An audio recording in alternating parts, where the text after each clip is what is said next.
वही दूसरी तरफ लगभग आधी रात हो गई थी पर दक्ष अभी तक नहीं आया था। आरोही अब इंतजार करते करते थक चुकी थी जिससे उसके पलकें भारी होने लगी थी। उसने धीरे से अपनी चीन टेबल पर रखी और वो सो गई। वही ध्रुव बस एक तक गेट की तरफ देख रहा था और आरोही हंस कर इंतजार कर रहा था। लेकिन तभी उसकी नजर आरोही की तरफ गई और आरोही को इतने आराम से सोता देख ध्रुव की नजरें उस पर टिक गई। तभी उसे उस रात वाला सीन याद आया जब उसने पहली बार आरोही को बिना मेकअप के देखा था और ये याद आते ही उसके गाल शर्म से लाल हो गए। वो बस अब जल्द से जल्द अब आरोही को अपनी गर्लफ्रेंड बनाना चाहता था। उसे याद आया कि आरोही ने उसे कहा था कि अगर आज उसका हस्बैंड उससे मिलने आया तो वो उसकी गर्लफ्रेंड बन जाएगी। ध्रुव ने जल्दी से घड़ी की तरफ देखा और उसके चेहरे पे एक बहुत बड़ी स्माइल आ गई क्योंकि 12 बजने में बस कुछ मिनट ही बाकी थे। उसने एक नज़र सोती हुए आरोही को देखा और फिर चेहरे की तरफ अपने हाथ बढ़ाते हुए बोला, धीरे से बोला आरोही। लेकिन वो आरोही को छू पाता उससे ही एक हैंडसम आदमी रेस्टोरेंट के अंदर आया। उसके आसपास से ठंडा ऑरा निकल रहा था। वही ध्रुव को अचानक से ठंड लगने लगी। ठंड के मारे उसे अपने पूरे शरीर में कपकापी महसूस हुए। उसने धीरे से दरवाजे की तरफ देखा और उसकी भौहें सिकोड़ गए। एक लड़का जिसने बहुत ही कितमी सूट पहन रखा था वो धीरे धीरे चलकर उनकी तरफ आ रहा था। उसकी आंखें गुस्से से एकदम लाल हो रखी थी जैसे वो उसे अपनी आंखों से भस्म कर देना चाहता हो। जैसे जैसे वो आदमी उसके तरफ आ रहा था उसकी कपलापट बढ़ती जा रही थी। इस समय ध्रुव को वो इंसान किसी राक्षस से कम नहीं लग रहा था। लेकिन जैसे ही उसकी नजर लड़के के हैंडसम चेहरे पे गए उसका दिमाग एकदम से सुन पड़ गया। उसके दिमाग में बस आरोही के शब्द घूम रहे थे। कार्तिक से लाख गुना ज्यादा हैंडसम। उसके सामने खड़ा वो इंसान सच में कार्तिक से लाख गुना ज्यादा हैंडसम था। उस लड़के को अपने करीब देखकर ध्रुव अपने होश में वापस आया और उसे अंदाजा हुआ कि वो कैसे उस लड़के को घूर रहा था। ये महसूस कर ध्रुव थोड़ी शर्मिंदगी के साथ बोला, जी क्या आपको कुछ चाहिए? लेकिन उस आदमी ने कोई जवाब नहीं दिया। वो बस अपनी कोल्ड नजरों से ध्रुव को घूर रहा था। उस आदमी को इस तरह देखने से ध्रुव को पता नहीं पर अंदर ही अंदर उस आदमी से बहुत डर महसूस हो रहा था। उसे लग रहा था कि वो जैसे उसे कच्चा चबा जाना चाहता हो। उसे ये आदमी किसी डेविल से कम नहीं लग रहा था। ध्रुव का पूरा शरीर पसीने से लथपथ हो गया था। वही इन सब से अनजान आरोही जो गहरी नींद में सो रही थी, अचानक से उसका शरीर डिसबैलेंस हुआ और वो गिरने को हुए। ये देखकर कि आरोही गिरने वाली है ध्रुव जल्दी से उसकी तरफ बढ़ा लेकिन उसमें सामने खड़ा लड़का ध्रुव से भी तेज था। ध्रुव आरोही को छू पाता उससे पहले ही उस आदमी ने आरोही को कसकर अपनी बाहों में पकड़ लिया। वो इतना तेज था कि ध्रुव की उंगलियां भी आरोही को छू नहीं पाई थी। वही ध्रुव ने जब उस आदमी को इस तरह आरोही के गले लगाते देखा तो उसकी आंखें एकदम से कठोर हो गए। वही इन सब में आरोही की आंखें खुल गई थी और शौक के साथ अपने सामने खड़े इंसान को देख रही थी। लेकिन फिर उसके चेहरे पे एक मुस्कान आ गई और वो कसकर उस आदमी को गिलते हुए बोली, हब्बी आप आ गए, लेकिन आपने आने में इतना टाइम क्यों लगा दिया? पता है मैं कब से आपका इंतजार कर रही थी। ये बोलते समय वो बहुत क्यूट लग रही थी। वही दक्ष आरोही को देख रहा था जो किसी बिल्ली के बच्चे की तरह उससे चिपके शिकायत कर रही थी। आरोही को इस तरह देखकर दक्ष के आस का भयानक ओरा एकदम से गायब हो गया। उसकी आंखें भी एकदम से वार्म हो गए। ध्रुव ने एक नजर आरोही की तरफ देखा और फिर उस आदमी की तरफ। यहाँ क्या चल रहा था उसे कुछ समझ नहीं आ रहा था और आरोही ने उसे इस तरह गले क्यों लगा रखा था। आरोही को किसी गैर आदमी के इतने करीब देखकर ध्रुव को गुस्सा आ गया और वो आरोही को उस आदमी की पकड़ से आजाद करने की कोशिश करते हुए बोला, तुम्हारी हिम्मत कैसे उसे इस तरह गले लगा कि? छोड़ो उसे। ध्रुव की बात सुनकर आस का मोहाल एक बार फिर ठंडा हो गया लेकिन उसे एक भी ध्रुव की तरफ नहीं देखा। उसका ध्यान बस आरोही पर था। उसके आरोही की छीन पकड़कर ऊपर किया और उसे एकदम से किस कर लिया। वो बहुत ही प्यार से किस कर रहा था। दक्ष के इस तरह आरोही को किस करने से रेस्टोरेंट में एकदम से सन्नाटा छा गया। ध्रुव अपनी आंखें बड़ी बड़ी करके आरोही और उस आदमी की तरफ देख रहा था। वो समझ गया था कि उसके सामने खड़ा ये इंसान और कोई नहीं आरोही का हस्बैंड है, लेकिन फिर भी वो अपने आप को संभाल नहीं पा रहा था। भले ही उसे पता था कि आरोही खूबसूरत है फिर भी वो कभी भी आरोही के इस भयानक मेकअप के साथ उसे किस नहीं कर सकता था। पर उसके सामने खड़ा ये आदमी बेझिझक आरोही को किस कर रहा था जैसे उसे आरोही के लुक से कोई फर्क न पड़ता हो। लेकिन तभी उसे आरोही के कहे शब्द याद आए कि वो इस तरह इसलिए रेडी होती थी क्योंकि उसके हस्बैंड को ये पसंद था। वही दक्ष बिना रुके आरोही को किस कर रहा था जैसे उसे ध्रुव के वहां होने या होने से कोई फर्क न पड़ता हो। वो तब तक आरोही को किस करता रहा जब तक वो पूरी तरह से सेटिस्फाई नहीं हो गया। इस समय दक्ष के चेहरे पे एक सेटिस्फाई भरा लुक था, जैसे उसने अभी अभी जो किया उससे वो बहुत सेटिस्फाई था। उसके बाद उसने आरोही को अपने गोद में उठा लाया और वहां से चला गया। शुरुआत से लेकर आखिर तक दक्ष ने कुछ नहीं कहा था, न ही ध्रुव की तरफ देखा। उसका सारा ध्यान बस अपनी प्यारी से बीवी पर था। वही आरोही भी ध्रुव के बारे में पूरी तरह भूल चुकी थी। उसके ध्यान भी बस अपने हब्बी पर था। उससे आते हुए मैनली परफ्यूम की खुशबू उसे अपने तरफ अट्रैक्ट कर रही थी। भले ही रोज की तरह दक्ष ने आज भी काले कपड़े पहन रखे थे, पर आज वो उसे रोज से ज्यादा हैंडसम लग रहा था। दक्ष को देखकर वो पूरी तरह से मदहोश हो चुकी थी। अब जब वो ध्रुव के बारे में सोच रही थी तो उसे लिए बुरा लग रहा था। उसे पता था कि आज ध्रुव का भरण बुरी तरह टूट गया होगा। वही वंश जो रेस्टोरेंट के बाहर खड़ा सब कुछ देख रहा था। उसने देखा ध्रुव अभी भी उसी तरह हैरान वहां खड़ा है। ध्रुव की ऐसी हालात देखकर वंश मन ही दक्ष की कोसते हुए बोला, बॉस क्या इस बच्चे के साथ ऐसा करने में बिल्कुल भी दया नहीं आए। उसे पता था दक्ष ने आज जो किया था उस शौक से उभरने में ध्रुव को बहुत समय लगेगा। आखिर जिसे आप पसंद करते हो उसे अपनी आंखें के सामने किसी और वो किस करता देखना आसान नहीं होता था। वही आरोही भी यही सोच रही थी, पर वो खुश थी कि अब ध्रुव उसका पीछा नहीं करेगा। फाइनली अब वो शांति से रह सकती थी, वरना सच में ध्रुव ने कॉलेज में उसका जीना हराम कर रखा था। दक्ष ने आरोही की तरफ देखा जो एक तक उसे ही देख रही थी।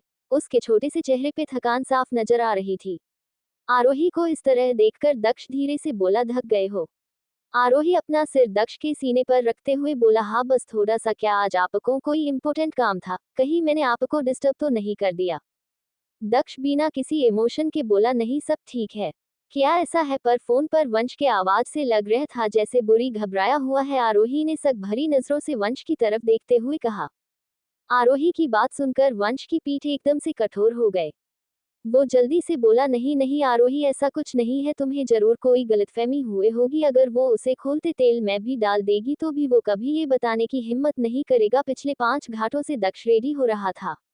उसने कम से कम 10 स्टाइलिस्ट को टॉर्चर कर दिया था, यहाँ तक कि कुछ को तो इंडस्ट्री से बंद भी कर दिया था क्योंकि उसे उनकी चॉइस अच्छी नहीं लगी थी। आरोही ने फिर आगे कुछ नहीं कहा। वैसे भी उसे पता था कि अगर कुछ होता तो भी वंश उसे कभी कुछ नहीं बताता। वंश दक्ष के सबसे ज्यादा वफादार इंसान था। दक्ष आंख बंद करके वंश पर भरोसा करता था। फिर वो धीरे से अपनी उंगलियां दक्ष के सीने पर फेरते हुए बोला, अच्छा हुआ हबी आप टाइम पर आ गए, वरना मैं किसी और की गर्लफ्रेंड बन जाती। मैंने और ध्रुव ने एक शर्त लगाई थी कि मैंने उससे जो कुछ कहा था वो सब एक झूठ निकला, और अगर मेरा हस्बैंड आज नहीं आए तो मैं उसकी गर्लफ्रेंड बनने के लिए तैयार हो जाऊंगी। आरोही को बात सुनकर दक्ष की आंखें एकदम से काली हो गए। लेकिन आरोही आगे बोली, लेकिन जैसे आपने मुझे प्रॉमिस किया था कि आप आओगे, इसलिए मैंने इस बारे में ज्यादा नहीं सोचा और उससे शर्त लगा ली, क्योंकि मुझे पता था कि सो कुछ भी हो जाए अपना प्रॉमिस कभी नहीं तोड़ोगे। और ध्रुव का रिएक्शन देखकर मुझे पूरा यकीन है कि वो अब मेरा पीछा छोड़ देगा। आखिर मेरा हस्बैंड है ही इतना हैंडसम। आरोही की आगे की बात सुनकर दक्ष की आंखें फिर से नॉर्मल हो गए। ये साफ था कि आरोही उसे बट लगने की कोशिश कर रही थी। फिर भी आरोही की मुंह से अपनी तारीफ सुनकर दक्ष खुश हो गया था। दक्ष का रिएक्शन देखकर वंश ने गहरी सांस ली। सच में आरोही अलग थी। उसने कितनी भी बार दक्ष से कहा था कि वो कुछ भी पहने हैंडसम ही लगेगा, लेकिन फिर भी उसने उनकी एक नहीं सुनी और 5 घंटों से ज्यादा उन्हें टॉर्चर किया। वही आरोही ने बस उसे हैंडसम कहा और वो खुश हो गया। वो फाइनली समझ गया था कि उनकी 10,000 कॉम्प्लीमेंट भी आरोही के बस एक कॉम्प्लीमेंट हैंडसम से आगे कुछ नहीं था। क्या अब सच में ध्रुव आरोही का पीछा छोड़ देगा? एट अनीता रानी, बहुत जल्द ही आपको पता चल जाएगा कि सोनाली कौन है और आर्या और आरोही के बीच का क्या रिश्ता है, क्यों वो दोनों एक दूसरे के तरह दिखते हैं।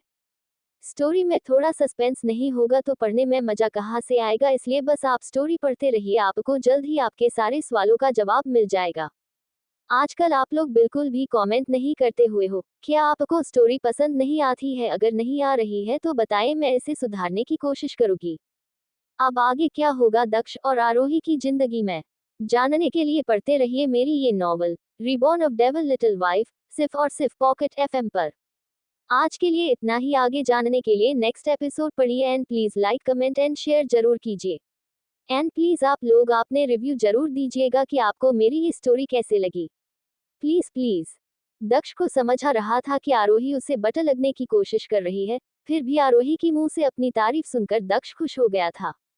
दक्ष का रिएक्शन देखकर वंश ने गहरी सांस ली। सच में आरोही अलग थी। उसने कितनी भी बार दक्ष से कहा था कि वो कुछ भी पहने हैंडसम ही लगेगा, लेकिन फिर भी उसने उनकी एक नहीं सुनी और 5 घंटों से ज्यादा उन्हें टॉर्चर किया। वही आरोही ने बस उसे हैंडसम कहा और वो खुश हो गया। वो फाइनली समझ गया था कि उनकी 10,000 कॉम्प्लीमेंट भी आरोही के बस एक कॉम्प्लीमेंट हैंडसम से आगे कुछ नहीं था। दूसरी तरफ मुंबई, रुद्रम के वहां से जाने के बाद आर्या ने धीरे से अपनी आंखें खोली। दर्द के मारे उसका पूरा शरीर कॉप रहा था। उसने उठने की कोशिश की पर वो हिल भी नहीं पा रही थी। इस समय उसे पूरे शरीर में बेहिसाब दर्द हो रहा था, खासकर अपने पैर में। उसने जैसे तैसे खुद को ब्लैंकेट से कवर लिया और फिर से अपनी आंखें बंद कर ली। इस समय उसे रुद्रम का बिल्कुल भी डर नहीं था कि कहीं बाथरूम से आने के बाद वो उसके साथ फिर से वही सब न करने लग जाए, क्योंकि उसे पता था कि वो अब सीधे ऑफिस चला जाएगा। ये उसका रोज का था। ये सब करने के बाद वो कभी भी उसके साथ नहीं रुकता था। वो उसे उसी तरह छोड़कर चला जाता था। वो उसे किसी बाजारों लड़की की तरह ट्रीट करता था जिसका काम सिर्फ उसे सेटिस्फाई करना था, और जैसे ही उसका मन भर जाता था वो उसे छोड़कर कर चला जाता था। इसलिए आर्या ने उठने की बिल्कुल भी कोशिश नहीं की और वो उसी तरह आंख बंद करके बेड पर लेटी रही। वही थोड़ी देर बाद बाथरूम का दरवाजा खुला और रुद्रम बाहर आया। इस समय उसने बस अपनी कमर पर एक ढीली सी टॉवल लपेट रखी थी। उसके बाल गीले से जिससे पानी पटक रहा था, जिससे साफ पता चल रहा था कि वो इस समय नहा कर आया था। उसके एक पैक्सेप्स पर पानी की बूंदें चमक रही थी, जिससे वो बहुत हॉट लग रहा था। अगर कोई लड़की उसे इस तरह देख लेती तो उस पर अपना दिल हार जाती। वो दिखने में जितना हैंडसम था उतना ही वो खतरनाक भी था। उसने एक नज़र बेड पर बेजान पड़ी आर्या की तरफ देखा और फिर वो अपने बाल पोंछते हुए उसे इग्नोर करते हुए सीधे क्लोजेट एरिया की तरफ चला गया। वही दरवाजे की आवाज सुनकर आर्या समझ गई थी कि रुद्रम बाथरूम से बाहर आ गया है, लेकिन फिर भी उसने एक नज़र उठाकर रुद्रम की तरफ नहीं देखा और वही ही आंखें बंद किए लेटी रही। थोड़ी देर बाद रुद्रम रेडी होकर बाहर आया। उसने इस समय ब्लैक कलर का थ्री पीस सूट पहन रखा था। वो बस ठंडी आंखें से आर्या को घूर रहा था, क्योंकि उसने एक नज़र भी उठाकर उसकी तरफ नहीं देखा था। उनसे जब से उसके साथ वो सब किया था तब वो उसे अवॉइड कर रही थी। उसे पता था कि आर्या जगी हुए है। आर्या का इस तरह खुद को इग्नोर करना रुद्रम को बिल्कुल भी पसंद नहीं आया। वो चलकर बेड की तरफ गया। उसने घूरकर आर्या के छोटे से चेहरे की तरफ देखा और कसकर उसके चेहरे को पकड़ लिया। रुद्रम के इस तरह करने से आर्या के मुंह से के चीख निकल गए। उसने एक नज़र रुद्रम की तरफ देखा और फिर अपनी फेर लिया। वही आर्या का रिएक्शन देखकर रुद्राम की आंखें गुस्से से लाल हो गई और उसने गुस्से में आर्या के होठों को अपने होठों में कैद कर लिया। वो उसे बुरी तरह से किस कर रहा था। वो किस कम उसके होठों को काट ज्यादा रहा था। साफ पता चल था कि वो किसके थ्रू आर्या पर अपना गुस्सा निकल रहा था। साफ था कि उसे आर्या का इस तरह इग्नोर करना बिल्कुल भी पसंद नहीं आया, जिस वजह से वो आर्या के साथ ऐसा कर रहा था। वही आर्या शांत थी। वो बिल्कुल भी हरकत नहीं कर रही थी। वो अब कुछ भी करके रुद्रम को उकसाना नहीं चाहता थी, जिस वजह से वो शांत थी और रुद्रम जो चाहता था उसे करने दे रही थी। वही रुद्रम तब तक आर्या को किस करता रहा जब उसके मुंह में खून का स्वाद नहीं आ गया। उसने एक झटके के साथ आर्या को छोड़ दिया। फिर वो उसके लाल हो चुके होठों को धीरे से अपनी उंगलियां से सहलाते हुए बोला, वैसे वाइफी आज का डिनर कुछ ज्यादा ही टेस्टी था और आज के बाद मुझे इग्नोर करने की कोशिश भी मत करना, वरना ये तो सिर्फ ट्रेलर था और बाकी तो तुम खुद ही समझदार हो। ये बोलते समय रुद्रम के चेहरे पे एक तिरछी स्माइल थी। फिर वो वहां से चला गया। वही रुद्रम की ऐसी बात सुनकर भी आर्या चुप थी। उसने उसे कोई जवाब नहीं दिया, क्योंकि उसे अब इन सब की आदत हो चुकी थी। वही रुद्रम के जाने के बाद उसने फिर से अपनी आंखें बंद कर ली। वो रोना तो चाहती थी पे आंख से आंसू नहीं निकल रहे थे। शायद उसे भी अब इन सब की आदत हो गई थी, जिस वजह से वो भी सूख चुके थे। आर्या जानती थी कि उसकी जिंदगी किसी नर्क से कम नहीं है, लेकिन वो कर भी क्या सकती थी। वो इस शादी से भाग भी तो नहीं सकती थी, और वो भाग के जाती भी तो कहाँ जाती। उसका इस दुनिया में था ही कौन, कोई भी नहीं। वो अकेली थी। उसने कितनी बार खुद की जान लेने की कोशिश की थी, लेकिन रुद्रम उसे हर बार बचा लेता था।